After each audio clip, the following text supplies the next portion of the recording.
سب سے خطرناک بیماری اچھی یادداشت ہے۔ عزت نفس اگر کسی کے لیے سڑک پر پڑے پتھر کی طرح ہو جائے تو وہاں سے کنارہ کرنا ہی بہتر ہے۔ جو عزت اور پیار تمہیں دوسروں سے ملتا ہے وہ حقیقت میں تمہارے ہی اخلاق کا تحفہ ہے۔ آئینہ جب اٹھایا کرو پہلے دیکھا کرو پھر دکھایا کرو۔ سارا فساد بڑھتی ہوئی خواہشات کا ہے۔ سبھی تو بدل گئے، اب اپنا حق بھی بنتا ہے۔ کبھی کبھی یوں ہوتا ہے کہ جذبوں کی سچائی ثابت ہونے تک رشتے اپنی موت مر چکے ہوتے ہیں۔ ڈھونڈنے پر وہی لوگ ملتے ہیں جو کھو گئے ہوں، وہ نہیں ملتے جو بدل گئے ہوں۔ بعض دفعہ کچھ لوگ اپنے بولے ہوئے الفاظ کی وجہ سے ہمیشہ کے لیے دل سے اتر جاتے ہیں۔ سنو، جو مسکراتے ہیں انہیں بھی روگ ہوتے ہیں۔ کبھی کبھی انسان کے اندر ایک شور ہوتا ہے جو باہر سے بہت خاموش ہوتا ہے۔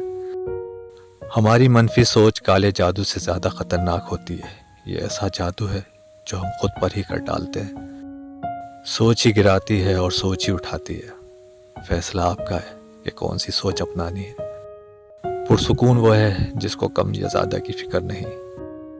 زندگی کا ہر امتحان انسان ذہانت اور محنت سے پاس نہیں کر سکتا۔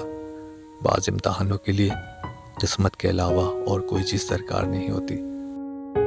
پتہ ہے لاش پانی پر کیوں تیرتی ہے؟ کیونکہ ڈوبنے کے لیے زندگی چاہیے۔ درد حدوں کو چھو جائے تو آنکھوں میں آنسو جم جاتے ہیں۔ جو آپ کی خاموشی کو نہ سمجھ پائے وہ آپ کے لفظوں کو بھی نہیں سمجھے گا۔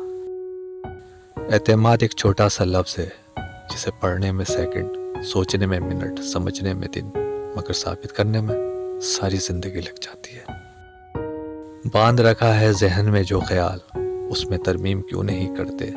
بے سبب الجھنوں میں رہتے ہو، مجھ کو تسلیم کیوں نہیں کرتے؟